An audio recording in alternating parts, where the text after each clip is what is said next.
Bonjour Bernard Cohen-Haddad. Bonjour Thomas Bonnet. Président du Cercle de réflexion Étienne Marcel. On va d'abord parler de l'actualité internationale. Le Hamas a désigné Yahya Sinwar comme nouveau chef.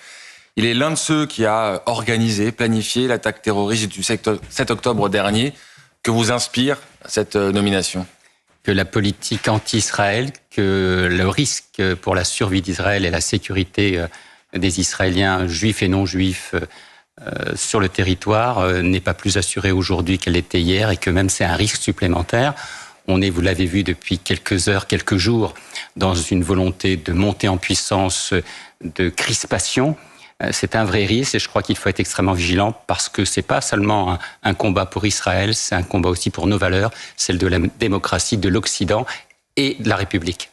C'est une mauvaise nouvelle aussi pour les otages, dont on rappelle que beaucoup sont encore retenus dans la bande de Gaza. Bien entendu, des otages dont on ne sait pas encore aujourd'hui s'ils sont en vie, ce qu'il advient d'eux et d'elles, des enfants, il reste beaucoup d'enfants également, et puis toujours cette inquiétude en permanence de savoir est-ce qu'on va pouvoir les retrouver, est-ce qu'on va pouvoir tout simplement continuer cette recherche parce qu'il y a aussi un risque d'arriver trop tard et c'est aujourd'hui ce qui est peut-être dans la mentalité des Israéliens, soutenir un pouvoir en place, c'est-à-dire le gouvernement Netanyahou, pour aller jusqu'au bout de cette recherche et aussi de la sécurité. C'est ça qui est important. Le Premier ministre israélien qui dit que les négociations vont se poursuivre malgré le regain de tension dont on va parler juste après.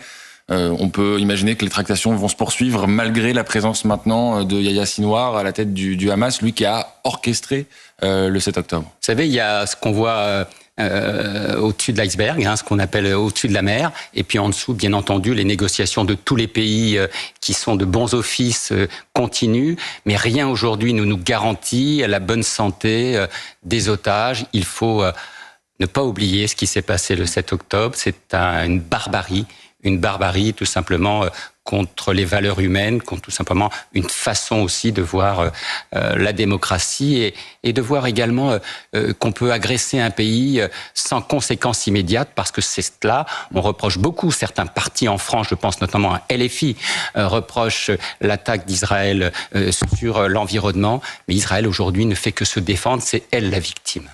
Alors depuis l'élimination d'Ismail Haniyeh à Téhéran, l'Iran a fait part de sa volonté de riposter. Comment Israël peut se préparer à cette escalade qui paraît aujourd'hui inévitable ? Vous savez, il y a ce qu'on appelle les proxys, c'est-à-dire ce sont des groupes armés financés par l'Iran qui interviennent. On parle au Hezbollah, on parle du Hamas, on parle aussi des Houthis, de tous ces groupes islamistes radicaux qui, financés par l'Iran, interviennent et peuvent intervenir sur le territoire israélien pour déstabiliser.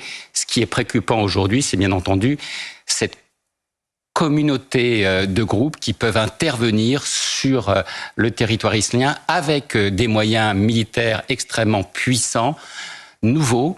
Et bien entendu, notre préoccupation, c'est de faire en sorte que l'État d'Israël puisse répondre seul avec le soutien d'un certain nombre de communautés. On pense particulièrement aux États-Unis pour leur sécurité. Il n'y a pas d'autre possibilité aujourd'hui pour l'État d'Israël, quoi qu'on dise, de défendre sa sécurité, de défendre aussi sa vie économique. Je rappelle que ce type d'intervention n'est pas anodine sur l'ensemble de la vie économique, sur l'ensemble aussi de la vie administrative et de la vie démocratique en Israël. Vous parliez des États-Unis, on voit le chef de la diplomatie américaine, Anthony Blinken, tenter justement de faire baisser la tension. Est-ce que vous pensez qu'il est encore possible justement d'empêcher cette escalade, notamment par la voie des États-Unis ou d'autres puissances ? Je l'espère, mais il y a aussi une réalité de politique intérieure vis-à-vis de l'Iran des mollahs, qui, vous le savez, chez elle est extrêmement contestée. Le peuple iranien n'est pas d'accord avec cette politique de répression, d'obscurantisme. Malheureusement, il est sous tutelle. On voit bien ces femmes et ces jeunes qui ne peuvent plus aujourd'hui tout simplement écouter de la musique ou avoir les cheveux à l'air libre. Donc on voit bien tout simplement qu'il y a une vraie préoccupation. Cette préoccupation, elle est d'une exacerbation du conflit. Puis il y a une volonté vis-à-vis des Iraniens de mettre en garde un certain nombre de pays arabes, de ne pas être du côté d'Israël, alors que ce que nous souhaitons tous, c'est de la paix, une paix durable, y compris avec deux États en Israël. Quel doit être le rôle de la France dans cette situation? Quelle voix doit porter la diplomatie française à vos yeux? Moi, j'ai toujours pensé que la France, depuis de nombreuses années, devait être un élément de passerelle entre à la fois le peuple israélien et le peuple palestinien. Je ne parle pas des terroristes, je parle du peuple palestinien. La France, c'est la France des Lumières, c'est la France de la tolérance, c'est la France de la démocratie. C'est vrai qu'aujourd'hui, quand on voit ce que nous vivons en politique intérieure, on peut se poser la question sur nos valeurs. Mais c'est ça l'image de la France à l'international, c'est ça l'image de Paris, c'est ça l'image des droits de l'homme.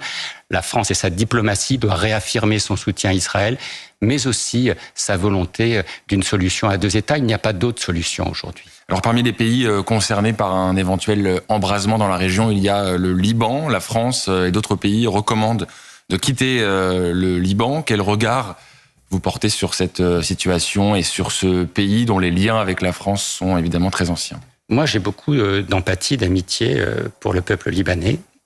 Je vous le dis aussi pour le peuple arménien. Ce sont des peuples qui, depuis des années, ont été victimes d'ostracisme, qui sont des peuples de diaspora, un peu comme le peuple d'Israël.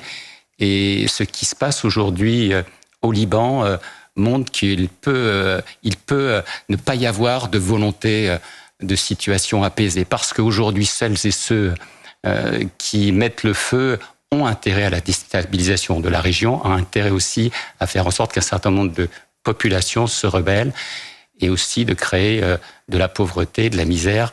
Et ça, nous ne pouvons pas l'accepter aujourd'hui. L'actualité internationale, c'est aussi le Royaume-Uni, touché par des émeutes particulièrement violentes à la suite d'une attaque au couteau, on le rappelle, d'un jeune homme de 17 ans qui a tué 3 fillettes. Depuis, des mouvements de colère ont gagné beaucoup de villes au Royaume-Uni avec des actes de violence. Les autorités britanniques pointent des groupuscules d'extrême droite. Comment vous percevez cette crise majeure au Royaume-Uni ? Elon Musk, par exemple, sur son réseau social X, parle d'une guerre civile inévitable. Pour moi, c'est l'échec des politiques communautaristes. C'est l'échec du communautarisme, du Commonwealth. D'une part, parce qu'on a à l'origine un drame humain qui nous touche tous, le meurtre d'un certain nombre de fillettes, et ça, il faut le reconnaître, ça blesse les populations. Il y a aussi un problème lié à l'intégration des populations, au-delà de ce qu'on a dit au début. Et arrêtons de faire croire qu'il y a uniquement des hooligans, que ce n'est pas uniquement l'extrême droite. Il y a toutes les populations, y compris des immigrés qui vivent en Angleterre et au Royaume-Uni, qui sont dans ces manifestations contre ces groupes islamistes radicaux qui ont été aujourd'hui mis en avant. Et puis, le troisième point qui me semble aussi important, c'est ce besoin de sécurité des Britanniques et ce déclassement social des classes moyennes. Et ça, aujourd'hui, nous le vivons également en France. Venons-en aux Jeux Olympiques et aux retombées économiques de cet événement. Alors, on n'est pas tout à fait à la fin des JO, mais quel premier bilan vous pouvez tirer de ces Jeux Olympiques et des retombées sur les entreprises? Alors, sur le plan économique et les acteurs économiques, on a eu un mois de juillet qui a été un mois de juillet assez mouillé, il faut le reconnaître.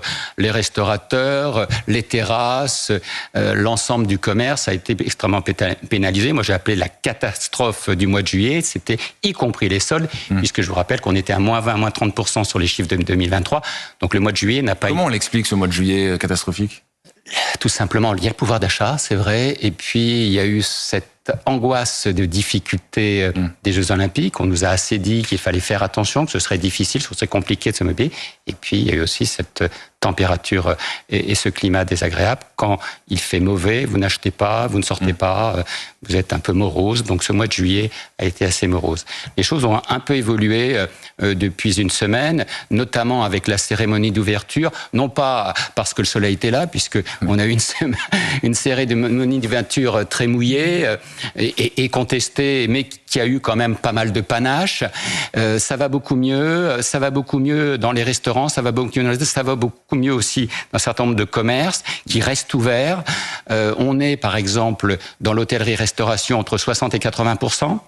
de taux d'occupation, alors qu'on pensait bien entendu être à 100%, mais c'est mieux que les 50% ou les 40% qu'on a. C'est quand même moins bien que ce qui avait été envisagé à un moment. Bien entendu, des Jeux Olympiques, on attend 100%. Et il y a quelques mois, je vous rappelle, au mois de novembre, on se disait qu'il y aurait plus de place dans les hôtels. Ne l'oublions pas. Ne réécrivons pas un roman aujourd'hui. Il y a quelques mois, on pensait que ce serait complet partout. Ce n'est pas le cas. Néanmoins, on a limité la casse et c'est une bonne chose. Il y a aussi un peu plus de monde dans les commerces parce qu'il y a un peu moins d'épreuves aujourd'hui, puisqu'un certain nombre d'épreuves sont fermées. Les touristes et les sportifs qui sont sur les sites olympiques sortent un peu plus, donc il y a une meilleure vente, une meilleure chandise. On est loin de ce qu'on attendait, il faut avoir le courage de le dire et l'honnêteté de le dire. On est moins bien que ce que a pu être Londres en 2012, par exemple. Quel standard on avait par rapport à ce taux d'occupation? C'est à peu près pareil, parce que j'ai eu pas mal de journalistes et j'ai fait les points sur Londres. Les premières semaines de Londres étaient catastrophiques également en matière de commerce. Ça s'est à peu près développé après. Donc on est dans la même situation. Ce qui est important de dire à nos amis, et je le dis à nos amis parce que on a tendance à les oublier, je pense aux commerçants indépendants, aux artisans, aux professions libérales, à toutes celles et ceux qui sont saisonniers et qui ont une activité de vente. Que ce soit sur les sites olympiques ou, comment dirais-je, sur les zones touristiques. L'effet Jeux olympiques est un effet différé. Donc c'est une opportunité pour nous aujourd'hui, même si nous ne rentrons pas dans nos frais aujourd'hui, parce que beaucoup sont restés ouverts alors que d'habitude au mois d'août ils sont fermés. Beaucoup d'entreprises et d'entrepreneurs ont embauché des saisonniers alors que d'habitude ils n'en embauchaient pas. Beaucoup aussi ont fait des investissements, y compris en produits, alors que d'habitude, pendant l'été, on commande beaucoup moins.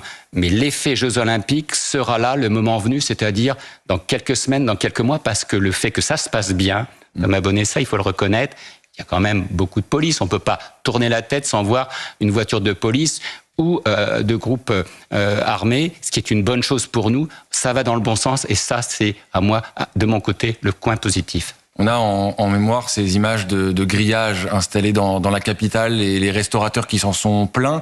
On a parlé à ce moment-là d'une ristourne possible sur la taxe terrasse ou même d'un fonds de compensation pour les établissements qui auraient un trop gros manque à gagner. Où en est-on de ces dispositifs? Alors aujourd'hui, on a ce fonds d'observation et de compensation qui a été mis en place avant l'été, au début de l'été. On n'en est pas encore à répartir les aides. Il faut déjà faire un bilan. Je rappelle que les Jeux Olympiques, c'est aussi des Paralympiques, donc on verra ça début septembre. Et puis, bien entendu, nous sommes non seulement dans les aides financières, mais aussi dans les aides au chômage partiel, puisque certains entrepreneurs ont dû fermer autour des sites, et alors qu'ils avaient prévu de rester ouverts, et ça crée, alors qu'ils ne sont pas en vacances, des problèmes pour le personnel, ce qu'on appelle comme en période Covid. Tout ça, c'est une négociation entre les organisations économiques et bien entendu l'État, et nous sommes là aux côtés des entrepreneurs pour les accompagner. Un dernier mot, comment le secteur économique observe la situation politique et l'instabilité politique qui se dessine pour la rentrée? Est-ce qu'il y a de l'inquiétude dans le secteur économique? Bien entendu qu'il y a de l'inquiétude. Le programme du nouveau Front populaire est un programme qui n'est pas pro-entreprise, qui est un programme... C'est le programme qui vous fait le plus peur aujourd'hui? Bien entendu, puisque c'est aujourd'hui celui qui se revendique d'avoir gagné, même si ça ne correspond pas aux chiffres à l'Assemblée nationale. On a un programme qui est de taxation des dividendes, de pénalisation de l'épargne. Écoutez Madame Rousseau, de pénalisation aussi des investisseurs et des dividendes. Ce n'est pas avec ce type de programme qu'on va aider une politique de l'offre et encourager nos entreprises à se développer. Merci beaucoup Bernard Cohen-Haddad. Je rappelle que vous êtes le président du Cercle de réflexion Étienne Marcel. Vous êtes également l'auteur de L'avenir appartient aux PME aux éditions Duno. C'était votre grande interview en direct sur CNews et sur Europe.